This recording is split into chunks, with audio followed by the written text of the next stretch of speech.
جو کھڑے اور بیٹھے اور لیٹے ہر حال میں اللہ کو یاد کرتے اور آسمان اور زمین کی پیدائش میں غور کرتے اور کہتے ہیں کہ اے پروردگار تو نے اس کائنات کو بے فائدہ نہیں پیدا کیا، تو پاک ہے، تو قیامت کے دن ہمیں دوزخ کے عذاب سے بچائیو۔ اے پروردگار جس کو تو نے دوزخ میں ڈالا اسے رسوا کیا اور ظالموں کا کوئی مددگار نہیں ہوگا۔ اے پروردگار ہم نے ایک پکارنے والے کو سنا کہ ایمان کے لیے پکار رہا تھا کہ اپنے پروردگار پر ایمان لاؤ، تو ہم ایمان لے آئے۔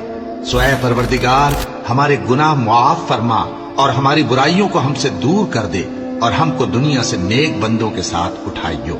اے پروردگار تو نے جن جن چیزوں کے ہم سے اپنے پیغمبروں کے واسطے سے وعدے کیے ہیں وہ ہمیں عطا فرما اور قیامت کے دن ہمیں رسوا نہ کیجیو۔